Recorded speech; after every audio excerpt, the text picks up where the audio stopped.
목사님들 설교 가운데 주님 재림하실 날이 보통 언제 때랍니까? 수요 예배인데 그날 밤에 뭐가 옵니까? 비가 옵니다. 자, 그때 주님 오실 것이라고 이렇게 가끔씩 이렇게 우스갯소리로 하시는데 오늘이 바로 그날 밤입니다. 오늘 말씀 가운데 우리 주님 찾아와 주셔서 여러분들을 심령마다 만나 주시고 또 각자에게 들려주시는 하나님의 음성이 들려지는 이 복된 밤 되기를 간절히 소망합니다. 자, 우리 6장은 뭐였습니까? 한마디로 말하면 6장은 죄로부터의 자유입니다. 그러면 오늘 우리 읽었던 이 7장은 그 유명한 율법으로부터의 자유입니다. 우리 여기서 하나 정확하게 짚고 넘어가야 될 부분이 있습니다. 6장은 전체적으로 죄로부터의 자유를 했을 때 이 자유, 7장에서의 율법으로부터의 자유에서의 이 자유, 우리 보통 자유를 뭐라고 생각합니까? 내 마음대로, 내가 하고 싶은 대로, 내 뜻대로 하면 그것이 자유라고 생각하지요. 그러면 성경적인 자유는 뭘까요? 오늘 성경에서 말씀하시는 죄로부터의 자유는 어떤 의미겠습니까? 율법으로부터의 자유의 이 자유의 의미는 무엇이겠습니까? 세상 사람들은 내 마음대로 하면 그것이 자유인 줄 압니다. 근데 성경적인 자유는 그것이 아닙니다. 이전에는 죄로부터 헤어날 수가 없었고 죄로부터 벗어날 수가 없었고 죄가 와서 죄짓게 하면은 그 죄를 저항할 수 없었는데 이 성경적인 죄로부터의 자유는 이제는 죄에 대해서 저항할 수 있고 죄의 유혹이 올 때에 죄와 싸울 수 있고 죄를 안 지을 수 있는 이런 자유, 이것을 우리는 성경적 자유라고 말합니다. 그리고 율법으로부터의 자유는 또 뭘까요? 이전에는 율법에 얽매여 있었고 율법 그 안에서 옴짝달싹하지 못했는데 이제는 율법으로부터 완전히 벗어났습니다. 그렇다고 해서 율법을 무시하고 율법은 우리 삶에 아무런 관계가 없습니까? 아닙니다. 이 율법으로부터의 자유, 성경적인 자유는 자유롭게 죄를 짓기는커녕 자유롭게 율법을 어기기는커녕 자유롭게 하나님의 말씀, 의의 종이 되어져서 율법도 자유롭게 지키고 하나님의 의도 자유롭게 이루어드리는, 이것이 성경적인 자유인 줄 깨달으시기 바랍니다. 이 자유에 있어서는 특별히 율법에 있어서 두 가지 양극단이 있습니다. 하나는 극단적인 율법주의입니다. 율법의 행함을 통해서 내가 구원을 얻을 것이다. 율법의 그 안에서 내 스스로 뭔가를 할 수가 있다. 그리고 율법을 잣대를 가지고 자신뿐만 아니라 남들을 정죄하고 비판하는 이 바리새인적인 이런 삶, 이것이 극단적인 율법주의입니다. 그리고 또 하나 반대편에 있는 극단은 방종입니다. 자유인데 뭐 예수 믿고 구원받았고 이미 내 구원은 확정되어졌고 하나님 나와 함께 하시고 내가 죄 지어 본들 또 주께서 십자가 보혈로 씻어 주실 것인데, 그렇게 자유롭다고 하면서 그 무율법주의자들 그리고 도덕 폐기론자들, 이런 방종으로 치닫는 것입니다. 성경은 이 두 가지를 다 정죄합니다. 사도 바울은 끊임없이 예수 그리스도를 믿는 믿음으로 의롭다라고 주장을 하지만 그 이면에는 끊임없이 양극단으로 치닫는 것을 경계하고 있습니다. 오늘 우리가 읽었던 7장 1절에서 13절까지가 바로 그 부분입니다. 특별히 무엇에 관해서요? 율법에 관해서. 율법과 그리스도인과의 관계에 대해서 정확하게 설명을 하고 있습니다. 자, 우리 그러면 말씀을 한번 따라가 보겠습니다. 우리 1절, 7장 1절을 한번 읽어봅니다. 자, 시작. 형제들아, 내가 법 아는 자들에게 말하노니 너희는 그 법이 사람이 살 동안만 그를 주관하는 줄 알지 못하느냐? 아멘. 여기 말하는 형제들은 하나님을 아는 자들, 특별히 유대인들, 하나님의 율법을 그렇게 지키고 따르는 그런 유대인들을 향해서 얘기합니다. 너희는 그 법을 아는 사람이다. 그리고 그 법이 사람이 살 동안만 주관하는 줄 알지 못하느냐라고 얘기하면서 예로 드는 게 있습니다. 그 관계가 뭐냐면 2절과 3절에 남편과 아내와의 관계, 부부의 관계를 예를 듭니다. 우리 2절 3절 한번 읽어보겠습니다. 시작. 남편 있는 여인이 그 남편 생전에는 법으로 그에게 매인받으나 만일 그 남편이 죽으면 남편의 법에서 벗어나느니라. 그러므로 만일 그 남편 생전에 다른 남자에게 가면 음녀라. 그러나 만일 남편이 죽으면 그 법에서 자유롭게 되나니 다른 남자에게 갈지라도 음녀가 되지 아니하느니라. 아멘. 율법과 그리스도인과의 관계를 설명하기 위해서 첫 번째 이렇게 예를 든 것이 율법에 나타나는 부부 관계입니다. 아내가 남편이 살아 있을 경우에 다른 남자에게 가면 그것은 율법의 정죄함을 받습니다. 음료로 정죄함을 받습니다. 그런데 그 남편이 죽고 난 이후에는 이 여인은 어떻게 되어집니까? 이전의 남편으로부터 자유롭게 되어집니다. 그래서 어느 다른 남자에게 가더라도 그것은 죄가 되어지지 않는다라고 말합니다. 자, 그리고 그리스도인은 율법으로부터 자유롭게 되어진 것이 바로 이런 관계와 같다는 겁니다. 그것이 4절인데 우리 4절을 한번 읽어보겠습니다. 자, 시작. 그러므로 내 형제들아 너희도 그리스도의 몸으로 말미암아 율법에 대하여 죽임을 당하였으니 이는 다르니 곧 죽은 자 가운데서 살아나신 이에게 가서 우리가 하나님을 위하여 열매를 맺게 하려 함이라. 아멘. 자, 이것과 같이 우리 그리스도인들은 율법으로부터 자유롭게 되어졌다는 것을 설명하는데 그 설명을 누구를 통해 합니까? 그리스도의 몸으로 말미암아 율법에 대하여 죽임을 당하였으니라고 표현합니다. 이것은 무슨 말씀일까요?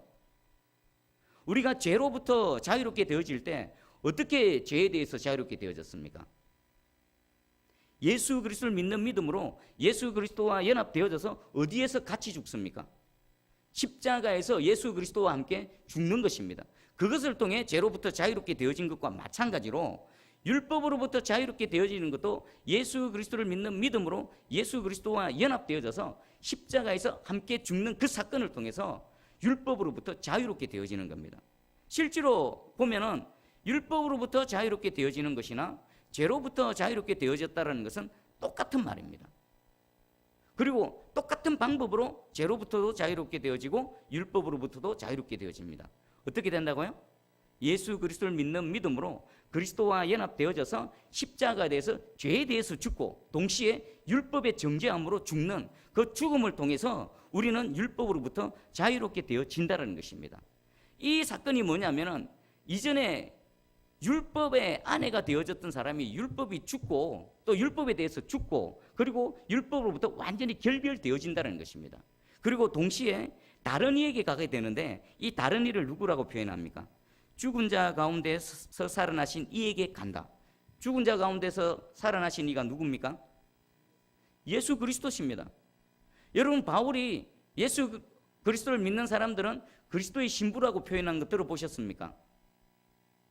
그리스도의 신부라고 표현합니다. 교회도 그리스도의 신부이지만 예수 그리스도를 믿는 한 영혼 한 영혼이 그리스도의 신부가 되어졌다. 그리고 신부 단장을 잘하라. 그런 말씀 들어보셨죠? 거기 어디서 나는 바로 여기 있습니다. 이전에는 아담 안에서는 죄의 종로로 타고 있었고 그리고 율법의 그 정죄 아래 있었고 율법이 남편이 되어져서 율법의 정죄 아래서 고통당했습니다. 그런데 예수 그리스도 믿는 믿음으로 십자가에서 함께 죽음을 통해서 이미 옛 남편에 대해서 죽임을 당한 겁니다. 죽음을 통해서 이제는 자유롭게 되어지고 그냥 홀로 내버려 두는 것이 아니라 그 율법으로부터 자유롭게 되어진 그 영혼에게 누가 다가오십니까? 예수 그리스도가 다가오시고 그 예수 그리스도가 무엇이 되어지죠? 새로운 남편이 되어지는 겁니다. 여러분들은 이 진리의 말씀이 깨달아지기를 간절히 소망합니다. 축복합니다. 우리는 예수 그리스도 안에서 죄로부터 자유로워질 뿐만 아니라 율법의 정죄로부터도 완전히 자유롭게 되어졌습니다. 그리고 이전에는 율법이 내 남편이었는데 주님의 십자가 사역을 통해 율법의 그 남편으로부터 자유롭게 되어지고 새로운 남편 누가 생겼습니까? 예수 그리스도가 내 남편이 되어진 겁니다. 그 안에서 참 기쁨과 평강을 누리며 살아갈 수 있는 그 길이 활짝 열려진 이 진리의 말씀이 깨달아지기를 축복합니다. 저는 이 말씀을 묵상하면서 성경에서 어떤 인물이 이 말씀에 가장 적합할까 이렇게 고민했는데 하나님께서 한 사람이 떠올려지게 하셨습니다. 누굴까요? 기생 라합입니다. 여리고성에 살았던 기생 라합. 그가 하나님을 만나기 전에는 어떤 인생을 살았습니까? 기생이죠, 기생.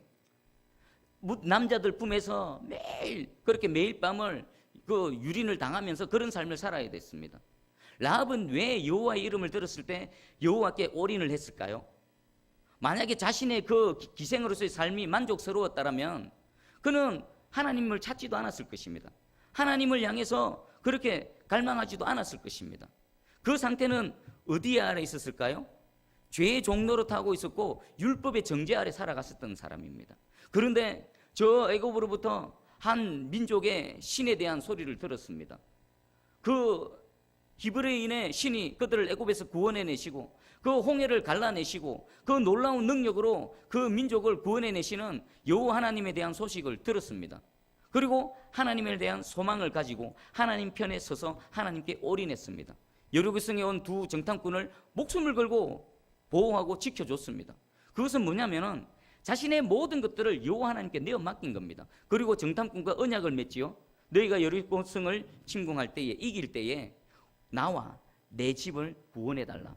그 언약을 맺고 라합은 하나님 앞에 새로운 인생이 되어졌습니다. 그 순간에 하나님께서는 어떤 은혜를 베풀어 주셨을까요? 그 죄의 종로로 타며 한 여인으로서 도저히 살아가기 힘든, 벗어나고 싶지만 도저히 벗어날 수 없는 그 죄의 굴레와 율법의 정죄의 굴레로부터 하나님께서는 그를 구원해내시고 하나님께서 친히 그 여인의 남편이 되어주셨습니다. 이후에 이 라합은 어떤 인생이 펼쳐집니까? 여러분들 보아스의 어머니가 누군지 아십니까? 이 라합의 새로운 남편이 누가 되는지 아십니까? 두 정탐꾼 중에 한 명인 살몬이 이 라합의 새로운 남편이 되어지는 겁니다. 그 지긋지긋한 인생 가운데서 하나님께서 건져내셨을 뿐만 아니라 새로운 남편, 그 살몬을 주시고, 그리고 그 라합이 자녀를 낳았는데 그 자녀가 보아스입니다. 보아스는 누굽니까? 룻의 남편이 되어지고 보아스를 통해서 오벳이 태어나고 오벳을 통해 이삭이가 태어나고 이새를 통해 다윗이 태어나는 겁니다. 이 율법과 죄의 정죄 아래에 있었던 이 한 여인이 여호와 하나님 앞에 나와서 하나님 붙들고 나오니까 새로운 남편이 생겨졌을 뿐만 아니라 그 세상적인 관점으로서는 정죄받을 수밖에 없는 그 여인이 어느 계보에 당당하게 기록이 되어집니까? 예수 그리스도의 구원의 메시아의 혈통 가운데 한 족보에 기록되어지는 놀라운 은혜를 입게 되어지는 겁니다. 여러분 곰곰이 묵상해 보십시오. 내가 어떤 은혜를 입었는가? 예수 그리스도를 믿는 한 그리스도인이 어떤 놀라운 새로운 존재, 새로운 상태로 살아가게 되어지는지 진정으로 깨달아지기를 간절히 소망합니다. 여러분들은 더 이상 죄의 종이 아닙니다. 여러분들은 더 이상 율법의 그 정죄 아래 얽매여 있지 않습니다. 십자가에서 죄로부터 자유케 되어졌고 율법으로부터 자유케 되어졌을 뿐만 아니라 완전히 자유로운 몸 가운데 새로운 주님께서, 우리 예수 그리스도께서 저와 여러분들의 남편이 되어주시고 우리와 함께하고 있는 줄 믿으시기를 간절히 소망합니다. 이것이 새로운 율법으로부터 벗어난 새로운 저와 여러분들의 상태라는 것입니다. 자, 그러면 이제는 바울은 새로운 또 반문을 합니다. 그러면 율법이 죄냐? 율법이 우리를 정죄하는 것을 통해서 율법이 죄냐? 율법이 악한 것이냐? 이런 반문이 있습니다. 우리 첫 번째 보니까 율법이 우리를 정죄하고 사망을 선포함을 통해서 율법이 악한 것이냐라고 말하고 있습니다. 자, 우리 7절입니다. 7절 한번 읽어보겠습니다. 자, 시작. 그런즉 우리가 무슨 말을 하리요? 율법이 죄냐? 그럴 수 없느니라. 율법으로 말미암지 않고는 내가 죄를 알지 못하였으니 곧 율법이 탐내지 말라 하지 아니하였더라면 내가 탐심을 알지 못하였으리라. 아멘. 율법의 역할 중에 대표적인 역할이 죄를 정죄하는 역할입니다. 그리고 그 죄로 인해서 그 죄의 정죄함으로 사망에 이르게 하는 것입니다. 그러면 율법이 죄입니까? 율법의 정죄를 통해서 우리를 죽게 만드는 것이니까 율법이 악한 것입니까? 사도 바울은 절대로 그렇지 않다라고 말합니다. 그 이유를 이렇게 말합니다. 율법이 아니고서는 내가 죄를 죄로 알지도 못했다. 그래서 7절 우리 읽었던 부분, 율법이 탐내지 말라 하지 아니하였더라면 내가 탐심을 알지 못하였으리라. 여러분들 죄가 죄인 줄 어떻게 합니까? 지금도 하나님을 모르는 사람들, 하나님의 말씀을 모르는 사람들은 자신이 하고 있는 일이 진짜 죄인지 죄가 아닌지 모릅니다. 그냥 세상의 법에 의해서 저촉이 되어지지 않으면 죄가 아닌 줄 압니다. 도둑질 했는데 들키지 않았습니다. 세상 법으로는 죄입니까? 죄가 아닙니까? 세상 법으로는 죄 아닙니다. 근데 하나님의 법으로는 어떻습니까? 죄입니다. 속으로 여인을 보고 음심을 품었습니다. 그런데 아무것도 하지 않았습니다. 요즘 미투 운동이 엄청나게 인터넷이나 사회를 요란스럽게 합니다. 문화계에서부터 또 교육계 또 실제로는 정치계에서부터 하여튼 미투 운동이 일어나가지고 세상 사람들은 그런 일을 했는데 드러나지 않고 발각되지 않으면 죄가 아닙니다. 그런데 하나님의 법에 의해서는 어떻습니까? 죄인 겁니다. 우리 그리스도인들은 세상 법보다 더 높은 차원에서의 법으로서 살아가고 있습니다. 그게 죄인 줄 우리가 어떻게 합니까? 그들은 그것이 죄인 줄 왜 모릅니까?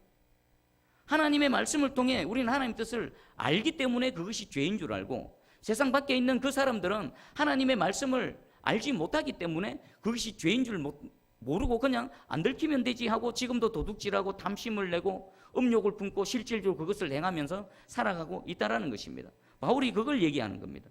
우리가 율법의 그 말씀이 아니고서는 죄를 죄인 줄 모르기 때문에 율법은 나쁜 것이 아니다. 두 번째, 다만 제가 기회를 타서 계명으로 말미암아 내 속에 온갖 탐심을 이루는 것뿐이다. 지금 바울의 이 논리를 잘 곰곰이 묵상해 보십시오. 바울은 죄와 율법을 정확하게 구분해내고 있습니다. 율법이 죄를 정죄하고 그리고 그 죄의 정죄함을 통해서 사망에 이르게 하지만 율법 자체가 죄가 아니라 왜 죽게 되어집니까? 율법을 어기는 그것 자체가 무엇입니까? 죄라는 겁니다. 율법이 죄가 아니라 율법을 어기게 만드는 그 무엇이 죄라는 것입니다. 바울은 율법과 죄를 정확하게 구분해내고 있는 것입니다. 그리고 율법이 없으면 죄가 죽은 것이라, 율법을 통해서 비로소 죄가 죄로 드러나게 되어지고 그것이 죄인 줄 알게 되어지고, 그리고 율법을 어기는 자들은 그 죄로 인해서 죽게 되어진다라고 말합니다. 제가 예전에 한번 예를 들었는지 모르겠습니다.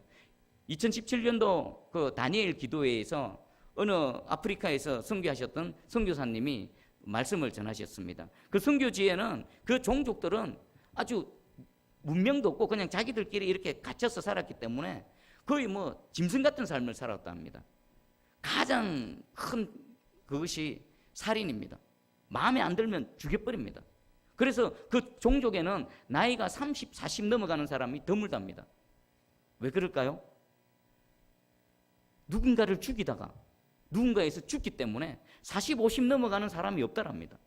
그냥 그거는 살인이 그냥 그냥 너무나 당연한 것이고, 그래서 그 종족에는 죽을까 죽음에 대한 두려움으로 공포로 가득 차 있었고, 그리고 또 하나, 내가 마음에 들면 빼앗아 버립니다. 내가 마음에 들고 내가 힘이 있으면 빼앗아 버립니다. 그런데 그것에 대해서 아무도 죄라고 말하지 않습니다. 약탈하고 빼앗는 사람도 죄의식을 갖지 않을 뿐만 아니라 또 빼앗기는 사람도 자기가 힘이 없어서 빼앗기는데 억울하지만 그것에 대해서 서로 죄로 여기지 않습니다. 그리고 또 얼마나 엄난한 삶을 살아가는지, 한 공간 안에서, 한 움막 안에서 살아가는데 그냥 모든 가족이 다 살아간답니다. 그 딸이 아빠의 아이를 베고, 그 같은 형제의 또 아이를 베고, 근데 그것이 아무렇지도 않다라고 그럽니다. 그렇게 살아갑니다. 지금까지 그렇게 살아왔고, 그리고 또 남자들끼리 모여서 특별히 있는 공간의 가운데는 그 안에는 말로 표현할 수 없는, 그 선교사님이 낱낱이 다 설명을 못 하시더라고요. 너무나 추잡스럽고, 그 동성애는 너무나 당연한 거고. 그런데 그곳에 선교사님이 가서 하나님의 말씀을 전합니다. 특별히 십계명을 선포합니다. 그때 그 말씀 앞에 모두가 부들부들 떨었답니다. 그전에는 죄인 줄 몰랐는데 평생 살아오면서 한두 사람은 그 안에 말씀을 듣는 사람 중에 누군가를 죽였던 사람들인데 하나님께서 살인하지 말라, 또 누군가를 간음하고 누군가를 약탈했었는데 하나님은 남의 것을 탐하지 말라, 그리고 간음하지 말라, 그 말씀 앞에 부들부들 떨었다는 겁니다. 무엇을 말합니까? 그전에는, 말씀이 있기 전에는 죄를 죄인 줄도 모르고 당연한 것처럼 살아왔는데 하나님의 말씀이 선포되어지니까 그 하나하나를 통해서 죄로 드러나기 시작한 겁니다. 그리고 그 죄 앞에서, 그 하나님 말씀 앞에 회개하고 돌이키고 그런 성령의 역사가 일어난다는 것을 말씀하셨습니다. 우리는 이 율법의 가장 큰 역할 중에 하나, 죄가 죄임을 드러나게 하는 겁니다. 그리고 또 하나, 죄를 깨닫게 하고, 또 우리 9절을 한번 읽어보겠습니다. 9절. 자, 시작. 전에 율법을 깨닫지 못했을 때에는 내가 살았더니 계명이 이름에 죄는 살아나고 나는 죽었도다. 이 율법이 어떤 역할을 하는데, 계명이 이르는 것에 무엇이 살아납니까? 죄는 살아나고 무엇은 죽습니까? 나는 죽습니다. 여기 말하는 나는 누굴까요? 전에는 율법을 깨달지 못했는데 내가 살았더니 이 나는 누굴까요? 율법이 오기 전에 살아있는 나는 무엇이고 또 율법이 오고 난 이후에 죽은 나는 무엇일까요? 나는 누굽니까? 이것은 죄로 인해서 타락한 자입니다. 죄로 인해서 하나님으로부터 분리되어진 나, 그것이 율법이 없을 때는 막 살아서 움직이던데 율법이 선포되어지니까 그곳에서 율법으로 인해서 죽어져 간다는 것입니다. 그리고 10절에 이렇게 말씀하십니다. 우리 10절 11절 한번 읽어보겠습니다. 시작. 생명에 이르게 할 그 계명이 내게 대하여 도리어 사망에 이르게 하는 것이 되었도다. 제가 기회를 타서 계명으로 말미암아 나를 속이고 그것으로 나를 죽였는지라. 아멘. 생명에 이르게 할 그 계명이 오히려 나를 죽였다는 겁니다. 죄로 인해서 타락한 자, 하나님으로부터 분리되어진 자를 죽게 만들어버리고 그리고 새로운 생명을 주는 기회를 열어주셨다는 겁니다. 하나님은 우리에게 죽음을 통해서 놀라운 일들을 펼쳐 보이십니다. 사단은 우리를 죽게 만들어서 영원한 멸망으로 끌고 가지만 하나님은 사단이 만들어 놓은 그 죽음을 통해서 우리에게 또 다른 길을 열어주십니다. 십자가에서 그리스도와 함께 죽음을 통해서 죄로부터 자유케 되어지는 길을 열어주셨고 십자가에서 이 계명을 율법을 통해서 이 죄악된 자아가 죽고 또 하나님으로부터 분리되어진 자아가 죽음을 통해서 예수 그리스도와 함께 영원한 생명의 길을 열어주셨습니다.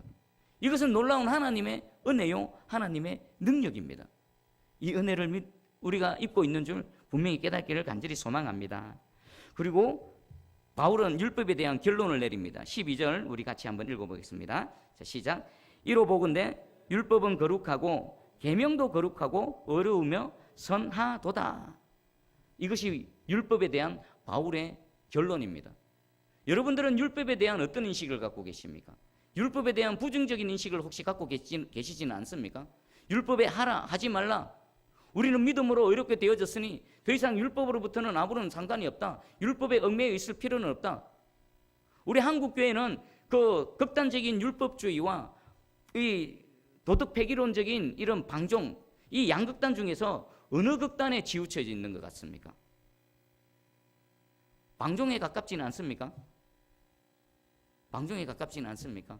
우리는 율법으로부터 자유로운 게 어떤 의미에서 율법으로 자유로우냐면은 하나님을 사랑함으로 나의 새로운 남편이 되신 그 예수 그리스도의 뜻에 합당한 삶을 살아드림으로 그전에는 죄에 의해서 사망의 열매를 맺으며 살아갔었는데 이제는 예수 그리스도 안에서 하나님을 위한 그런 성령의 열매를 내가 자발적으로 기꺼이 하나님이 원하시는 그곳으로 내가 들어가는 그런 삶을 살아내는 그런 율법으로부터의 자유로운 삶을 살아내는 저와 여러분들 되기를 간절히 소망합니다. 이것이 성경적인 율법으로부터의 자유고 죄로부터의 자유인 것입니다.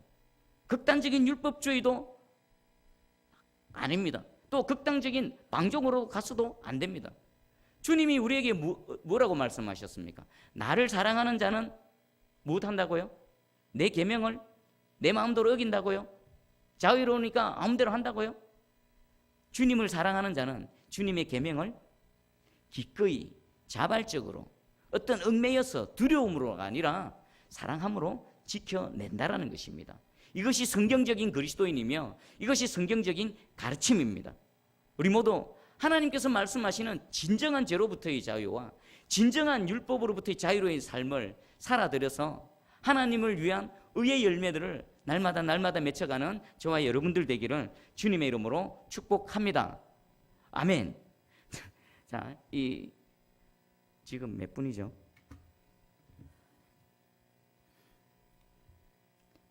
뒤에 좀 더 많이 남았는데 시간이 많이 가서 짧게 요약하고 마무리하도록 하겠습니다. 자, 우리는 율법의 신부가 아니라 누구의 신부가 되어졌다고요? 예수 그리스도의 신부가 되어졌습니다. 자, 그리고 율법은 죄를 드러나게 하고 또 그 죄로 죽게 만들지만 그 바울은 율법과 죄를 정확하게 구분해내고 있죠. 그죠? 우리는 율법은 우리에게 선한 것입니다. 그래서 오늘날 저와 여러분들에게는 율법이 필요합니까? 필요 없습니까? 여전히 필요합니다. 여러분 구약의 하나님과 신약의 하나님이 다릅니까? 같으십니까? 같습니다. 우리를 창조하신 그 구약의 하나님, 그 보이지 않는 손길로 섭리하시는 구약의 하나님이나 신약에서 예수 그리스도 구원자를 보내주신 그 하나님은 동일하신 하나님이십니다. 우리에게 요구하시는 뜻과 그 하나님의 공의는 다릅니까? 같습니까? 똑같습니다. 예수께서 오셔서 우리에게 가르쳤었던 우리 신약 성경의 빨간 글자 그 모든 것들은 하나님의 아버지의 뜻을 오늘날 우리에게 다시 재해석하고 다시 말씀해 주시는 아버지의 뜻입니다. 그리고 율법으로부터의 자유가 내 마음대로 내 뜻대로 살아가는 것이 아니라 삭개오처럼 율법이 요구하는 그 요구보다도 더 자발적으로 더 드리는 겁니다. 더 한 걸음 더 나가는 겁니다. 구약에서는 그냥 눈에는 눈, 이에는 이였지만 신약에서 우리 예수 그리스도는 한 걸음 더 나가서 말씀하십니다. 어떻게 오른뺨을 때리면은 어디도 대라고요? 왼뺨도 때리고 왼뺨도 돌려대고 속옷을 달라 하면은 뭐까지 내놓으라고요? 겉옷도 내어놓고 오른손이 하는 일을 왼손이 모르게, 세상은 오른손이 하는 일 왼손도 알고 온 사람이 하려고 막 온 세상이 떠벌리는데 하나님은 그렇게 하지 말라는 겁니다. 이게 뭐냐? 그리스도, 예수 그리스도 안에서 새로운 남편을 맞이한 그리스도인들이 살아가는 존재 방식이며 삶의 방식이라는 것입니다. 그런 삶의 모습으로 하나님께 영광 올려드리는, 그래서 죄로부터의 자유가 무엇인지, 율법으로부터의 자유가 무엇인지 삶을 통해 한번 증명해 보이는 그런 저와 여러분들, 우리 새순교의 모든 성도들 되어지기를 주님의 이름으로 축복합니다.